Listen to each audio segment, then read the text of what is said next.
is Ruel's Running Podcast, a podcast about running, health, family, play, and an NSNG lifestyle. And now, here's your host, Ruel.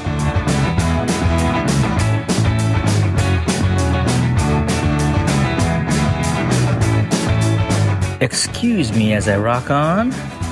That's Went Away by Dorothy Lane. Dorothy Lane out of Martinez, California. That's out of the Cut and Dry album. Check them out at DorothyLaneMusic.com. Yeah.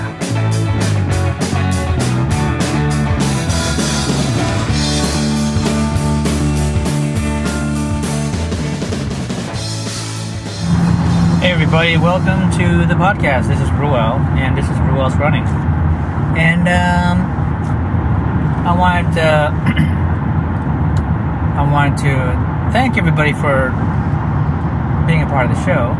I really appreciate it. I'm actually on vacation, but being on vacation doesn't stop my head from spinning. So I figured I'd talk to you guys, and I'll talk about post-vacation stuff like I usually do on other episodes. So I am driving. I'm in Southern Cal. I'm in Anaheim, Fullerton, Santa Ana, that general area. So you'll get a sense of where I am vacationing with the family. So I have a lot of things on my mind, and sometimes, depending on where my mind goes, I kind of fall into a bit of a depression. I don't know. That sounds pretty clinical, but in general, I just feel down, right? And I can't afford to feel down for too long, because I'm a dad of 3, I'm a husband, and if I allow myself to be down for too long, then that sort of shows itself in one form or another when I'm with the family, when I'm taking care of the kids, when I'm taking care of my wife, and I really can't afford it. It's not healthy. So, but I've learned to freely say that, I'm feeling a bit depressed. So the question is, what do I do about it? And I may have touched on it here or two on a previous episode. But yeah, I figured I'd try to talk through that. So before I begin, I want to thank all of the the new listeners for tuning in. This is Ruel's Running Podcast, the podcast, as a good friend Anna had said at the top of the show, podcast about running, health, family, play, living an NSNG lifestyle. So, yeah, and for the return listeners, thank you for being here. Thank you.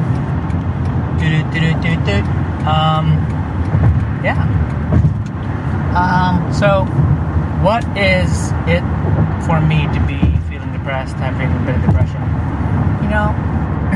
And how I might get there. And there's a lot of ways that I figure I could get there. It isn't a goal, but it's easy to be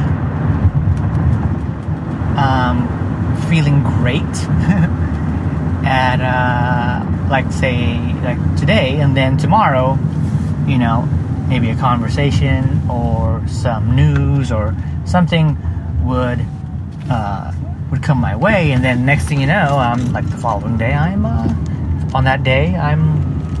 just feeling bummed. To go from feeling really excited and high and happy to like bummed and low and stuff, and that's just that's nothing, but it's when that low and sadness start to just linger, and it feels like its clutches and its claws are slowly trying to pull you down, and the first thing that comes to your mind as you go through the day is like, I'm just bummed, I'm in a dark place, things suck, and it just sort of like takes over. There's a feeling about it. There's a kind of feeling, and I hate it, right? And it's possible to be aware of all of that, sinking, being dragged down, being down, and then still not being able to pull out of it, And, the first time I felt that way, recognizing feeling that way, it's kind of silly. I don't know. I didn't have a family yet. I wasn't married, but I was dating who is my wife now. And, it was the type of music that I was listening to at the time when I was pretty young. It wasn't upbeat. It was kind of like laid back and kind of, there's certain, it was a music from the Eagles, the band the Eagles, and there were some songs that were just kind of lazy and laid back, and for whatever reason it got me into a bad mood, and I don't know if there was anything else going on, but I kind of connected it to how the music was taking me, or where the music was taking me as far as mood. And I just kept on listening, and I it just kept on dragging me down, and it was impacting my manner when I was around my girlfriend, who was my wife now. And I was, at some point, I think she was really fed up about it, and I told her that I was feeling depressed, and no one's like got a clinical approach to dealing with a companion's depression. Her approach at the time, we were pretty young, was pretty much, well, snap out of it, because I don't want to be around you when you're like that. And quickly enough, fortunately too, I was able to snap out of it somehow. Just sort of like, whoa, I just got sort of shaken up and jarred to like reality. Like, yeah, what's wrong with you, dude? Don't get out of that spot.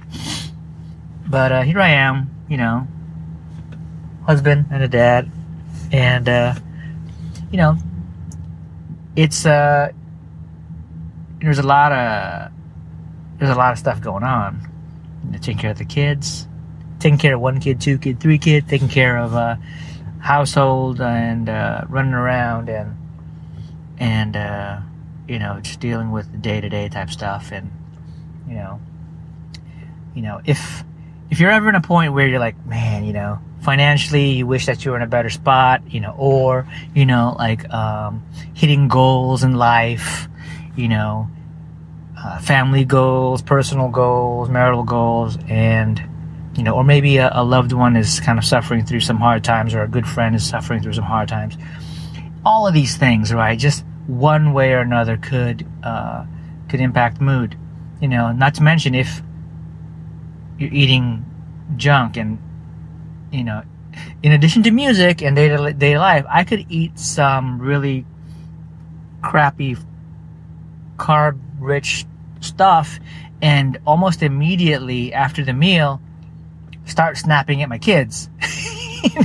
There's something is going on in my brain when I choose to fuel my body with carb-rich stuff, and it's proven itself time and time again that happens. I eat something like, I don't know, like pasta or something, or a bread, or too much of it, and I get out and I lose my mind. Other than that, I mean, if not that, then I'm just a really horrible guy and a really horrible dad.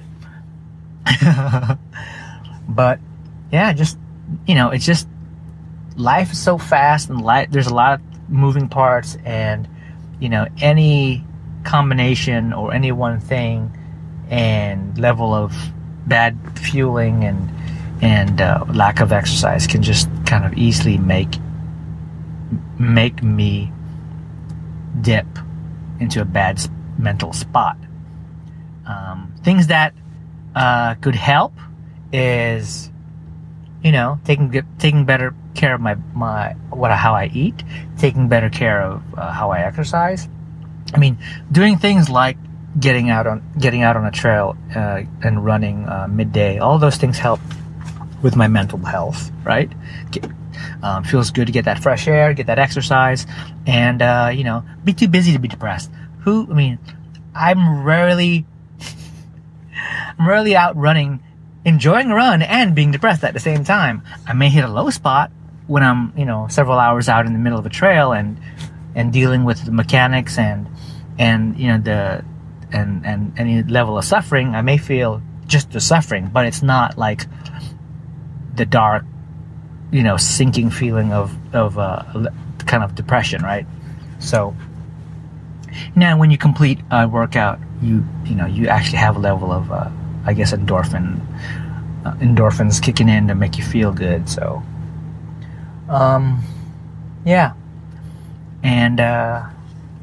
so I think being aware for me that I'm kind of sinking, or I'm about to step over a hole, and if I'm not careful, I'll fall into it.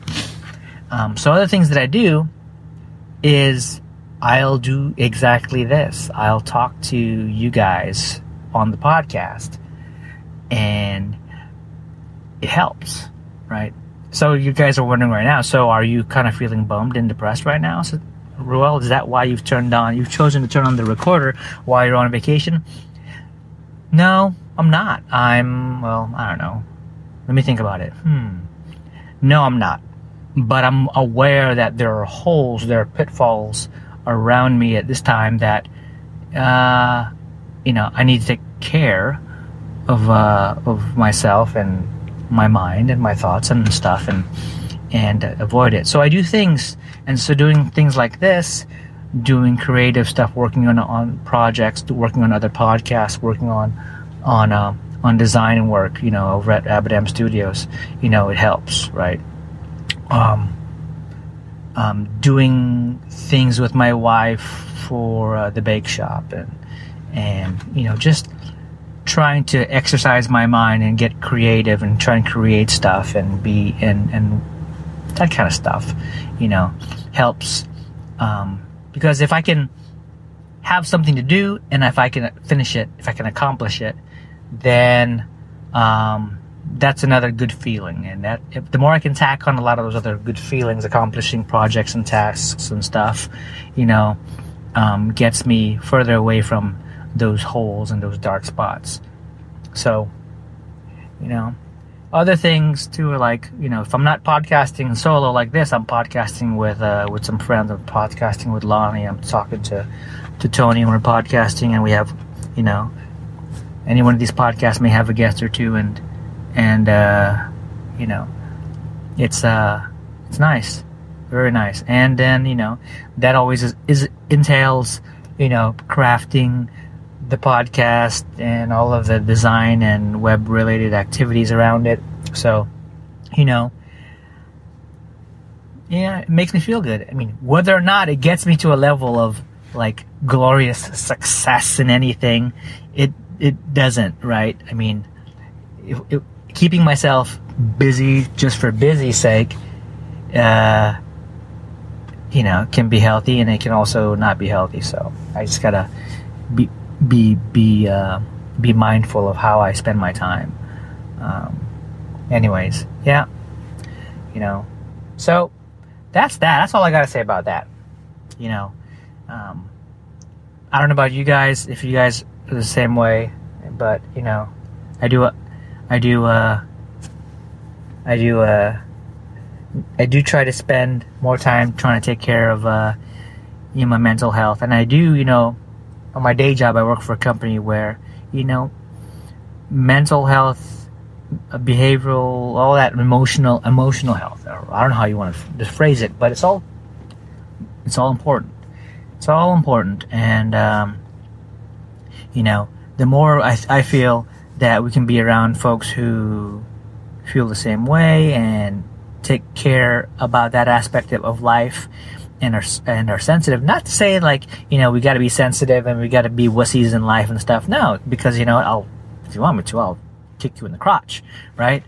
And spit on your face, right? If that's what you want. But what I'm saying is,